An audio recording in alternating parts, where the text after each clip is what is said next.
Hello everyone, welcome back to our YouTube channel BSP pharmacy. BSP pharmacy में आपका स्वागत है। आज की इस वीडियो में हम लोग बात करेंगे एमसीआरई की तरफ से स्टोर कीपर की वैकेंसी को लेकर नया नोटिफिकेशन आया है। जैसे कि ये आपकी फार्मासिस्ट की वैकेंसी तो नहीं है, पर स्टोर कीपर की वैकेंसी है, जहां पर आपके डी फार्मा और बी फार्मा दोनों ही कैंडिडेट एलिजिबल है। कितनी पोस्ट को लेकर नोटिफिकेशन आया, क्या एलिजिबिलिटी मांगी गई है, एज लिमिट क्या रहने वाली है, वीडियो लेक्चर में कंप्लीट बात करेंगे। जैसे कि जो आपका ये नोटिफिकेशन है वो एम्स सीआरई की तरफ से आया है। यहाँ पर आपकी स्टोर कीपर की वैकेंसी रहने वाली है। सबसे पहले हम लोग एम्स न्यू दिल्ली की तरफ से जो आपकी स्टोर कीपर की वैकेंसी आई है, कितनी पोस्ट है, यहाँ पर आपकी एक पोस्ट रहने वाली है। एज लिमिट की बात करेंगे तो 18 से 30 साल एज लिमिट है। लेवल 6 की वैकेंसी है। क्वालिफिकेशन की बात करते हैं, degree in pharmacy from a recognised university institution, मतलब कि आप बी फार्मा के कैंडिडेट होना चाहिए और एक रजिस्टर्ड फार्मासिस्ट होने चाहिए। इस एप्लीकेशन की बात करते हैं, degree in pharmacy from a recognised university institution. Desirable में आपका experience in storing and distribution of drug in drug store of a hospital और a well stabilised pharmaceutical concern. फिर आपका इसेंशियल में क्या है, diploma in pharmacy from a recognised institution board, 3 year experience in drug store of a hospital. जैसे कि अगर आप डी फार्मा या बी फार्मा के कैंडिडेट है तो आप क्या है, एलिजिबल है। आप डी फार्मा या बी फार्मा के कैंडिडेट होना चाहिए और एक रजिस्टर्ड फार्मासिस्ट होना चाहिए।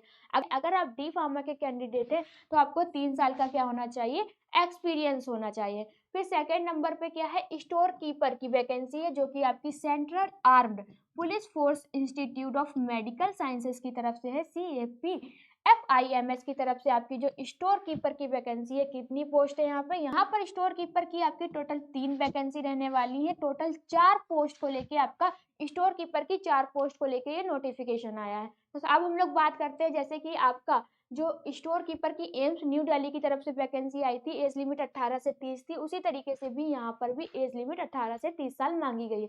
लेवल 6 की वैकेंसी और एसेंशियल की बात करें, degree in pharmacy from a recognised university institution. ठीक है, आप बी फार्मा के कैंडिडेट होना चाहिए, बस एक रजिस्टर्ड फार्मासिस्ट होने चाहिए।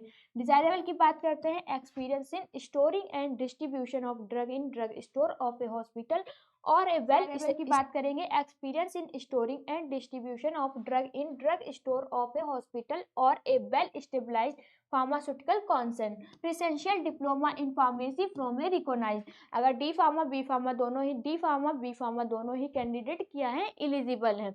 तो जो आपकी एमसीआरई की तरफ से स्टोर कीपर की वैकेंसी आई, कितनी पोस्ट को लेके आई, क्या एलिजिबिलिटी मांगी गई है, एज लिमिट क्या रहने वाली है, वीडियो में कंप्लीट बात की। अब अगर आप किसी फार्मासिस्ट एग्जाम की तैयारी कर रहे हैं, रेलवे फार्मासिस्ट की कर रहे हैं, DSSB फार्मासिस्ट की कर रहे हैं, ESIC फार्मासिस्ट की कर रहे हैं, एम्स फार्मासिस्ट की कर रहे हैं, तो उसके लिए हमारे मोबाइल एप्लीकेशन पर one of the best study material available है, लिंक डिस्क्रिप्शन बॉक्स में है, आप ज्वाइन कर सकते हैं। वीडियो अच्छी लगी तो लाइक करें, कमेंट करें और हमारे चैनल को सब्सक्राइब करें। वीडियो को लास्ट तक देखने के लिए थैंक यू।